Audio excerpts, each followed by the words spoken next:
Shalom, selamat pagi, apa kabarnya? Bertemu lagi di Habatus, hidupku bagi Kristus. Hai adik-adik, hari ini kita akan belajar dari Mazmur yang ke-52 ayat 1-11. Yang sudah bisa membaca, buka Alkitabnya, kita akan membacanya bersama-sama. Tapi sebelum kita belajar, kita akan berdoa terlebih dahulu. Tuhan Yesus, kami ucap syukur karena Engkau sangat baik memberkati kami sehingga kami bisa lagi belajar firman-Mu.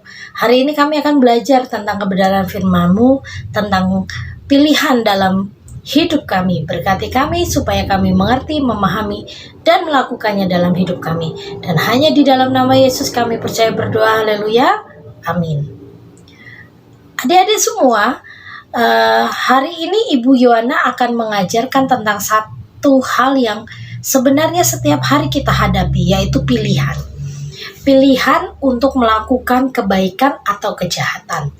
Semua dalam kehidupan ini, baik yang dewasa maupun yang anak-anak, selalu diperhadapkan dengan pilihan. Mungkin adik-adik juga bisa, misalnya pilihannya dalam mencontek atau tidak mencontek, karena lagi kemarin sudah itu ya ulangan ya, ujian ya untuk semester ganjil. Adik-adik juga punya pilihan untuk belajar atau bermalas-malasan. Adik-adik juga punya pilihan untuk mempertahankan kebiasaan buruk dan menghilangkan kebiasaan buruk. Nah, ini ada dua pilihan. Hidup ini selalu ada pilihan. Adik-adik milih yang mana?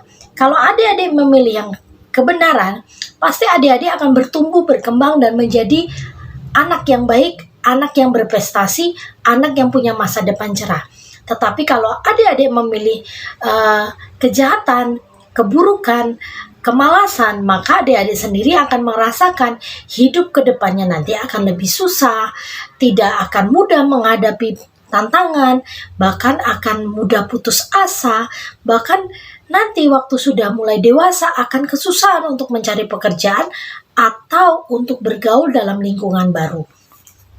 Mazmur 52 ini mengajarkan tentang satu kisah, yaitu tentang Daud dan juga Doeg. Dia orang Edom. Doeg ini mengadukan Daud kepada Saul bahwa Daud sedang bersembunyi di rumah Abimelek. Tapi Doeg lupa bahwa setiap tindakannya, pilihannya dia akan menimbulkan satu konsekuensi atau akibat pada dirinya sendiri.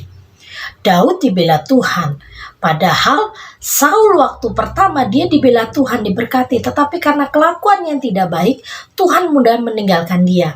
Saul menjadi arogan, Saul menjadi pembenci Daud, bahkan dia melakukan segala sesuatu yang jahat menurut pandangan Tuhan.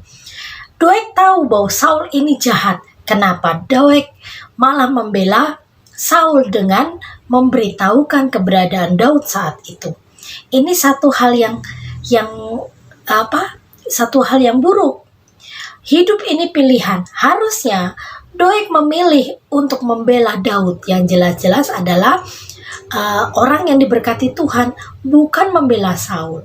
Akhirnya Doeg mendapatkan balasan dari Tuhan. Segala sesuatu dalam hidup kita, baik atau buruk, semuanya ada konsekuensinya, ada upahnya.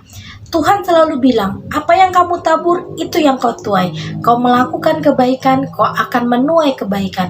Kau melakukan kejahatan, kau pun akan mendapatkan kejahatan itu sendiri. Seperti bumerang. Adik-adik tahu bumerang? Saat bumerang itu dilemparkan, itu akan kembali lagi kepada yang lempar. Saat adik-adik melemparkan satu kebaikan, melakukan kebaikan, adik-adik sendiri akan mendapatkan kebaikan itu sendiri. Tetapi sebaliknya, kalau adik-adik melakukan satu kejahatan, satu perlakuan yang tidak baik kepada orang lain dan sekitarnya, hal yang tidak baik itu akan menimpa diri sendiri. Tetapi sikap Daud sangat luar biasa. Ayat yang ke-10. Tetapi aku ini seperti pohon zaitun yang menghijau di dalam rumah Allah. Aku percaya akan kasih setia Allah untuk seterusnya dan selamanya. Aku hendak bersyukur padamu selama-lamanya, sebab engkaulah yang bertindak. Karena namamu baik, aku hendak memasyurkan di depan orang-orang yang kau kasihi. Daud tidak membenci, tetapi dia berlindung pada nama Tuhan. Dia percaya kalau dia benar, dia pasti akan dibela. Tetapi kalau dia salah, dia pasti akan dihukum Tuhan. Adik-adik yang baik, perhatikan baik-baik yang 10. Daud berkata, aku ini seperti pohon zaitun yang menghijau. Adik-adik tahu pohon zaitun? Pohon zaitun itu adalah pohon yang bisa berumur panjang. Waktu benihnya itu ditanam di tanah, di atas tanahnya itu, di atas benih itu ditutup oleh batu, sehingga akarnya akan menancap ke dalam dan mencari air. Dia akan mencari sumber air, baru dia tumbuh ke atas. Pohon zaitun adalah pohon yang kuat. Pohon zaitun adalah pohon yang bisa bertahan di cuaca ekstrim. Waktu musim salju atau panas atau tidak ada hujan sama sekali atau badai, pohon zaitun itu sangat kuat. Pohonnya itu sangat kuat, buahnya sangat bermanfaat bagi orang lain. Minyak buah zaitun itu buat kesehatan, buat kecantikan, dan bisa dipakai untuk makanan. Daunnya sebagai lambang perdamaian. Kalau adik-adik lihat bagaimana PBB itu punya daun gitu kan ya, lambangnya itu lambang daun, lambangnya itu dari daun pohon zaitun, melambangkan perdamaian. Adik-adik masih ingat waktu Tuhan Yesus di Taman Getsemani, dia berdoa di Taman Getsemani, itu di situ adalah pohon-pohon zaitun ditanam.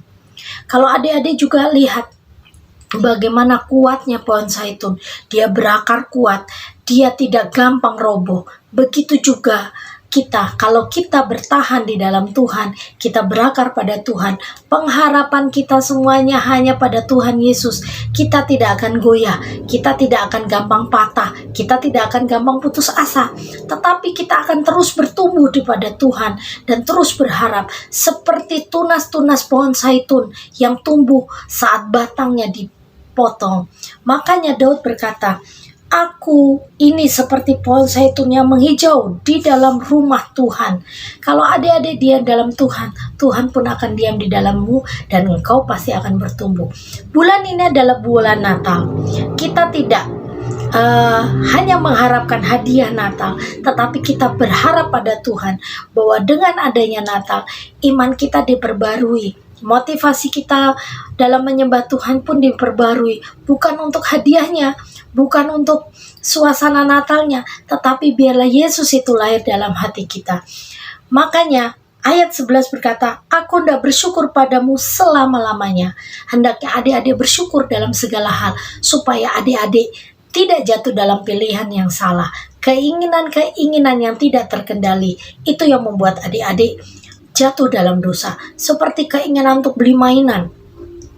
Besar sekali pengen punya mainan seperti teman itu. Akhirnya merengek pada mama, merengek pada papa. Tidak dikasih mama sama papa, ngambek, ngamuk. Terus akhirnya marah-marah. Itu yang Ibu Yohana maksudkan. Pilihan-pilihan yang tidak terkendali akhirnya jatuh dalam dosa dan menyakiti orang sekelilingmu. Adik-adik semua, perhatikan bagaimana adik-adik hidup. Apakah adik-adik sudah menetapkan dalam hati adik-adik atau melakukan dalam hidup adik-adik untuk melakukan pilihan-pilihan yang baik? Cobalah berdoa pada Tuhan saat kita mengalami pilihan-pilihan yang tidak baik. Apakah Tuhan menyertai atau tidak menyertai? Tanya pada Tuhan, harus bagaimana ini? Kita akan belajar dari Daud. Saat Daud mengalami hal-hal yang sulit, dia pahami, dia berlari pada Tuhan. Sehingga dia bisa berkata bahwa aku adalah pohon zaitun. Adik-adik adalah pohon zaitun yang kuat, yang berakar, yang selalu berkembang, bertumbuh terus di dalam Tuhan. Kalau adik-adik terus mengandalkan firman Tuhan dan terus menjalin hubungan yang benar dengan Tuhan. Jadi hari ini kita belajar tentang pilihan. Mau baik atau buruk. Mau mengikuti kehendak Tuhan atau mengikuti ego kita. Yang kedua, kita belajar dari Daud untuk berakar kuat pada Tuhan. Sehingga dalam situasi sulit sekalipun, tidak pernah namanya dia mundur dari hadirat Tuhan. Ibu percaya adik-adik semua akan diberikan pemahamannya benar oleh Roh Kudus. Jadi, mari kita berdoa. Tuhan Yesus, kami ucap syukur karena hari ini kami diajarkan untuk terus bergantung pada Tuhan, tidak bergantung pada keinginan kami sendiri atau orang lain. Ajar kami seperti Daud yang bisa terus bergantung pada Tuhan dan mengandalkan Tuhan dalam segala perkara. Kami bersyukur Tuhan, dan hanya di dalam nama Yesus kami percaya berdoa. Haleluya. Amin. Selamat pagi, Tuhan Yesus memberkati. Habatus Renungan Harian Anak.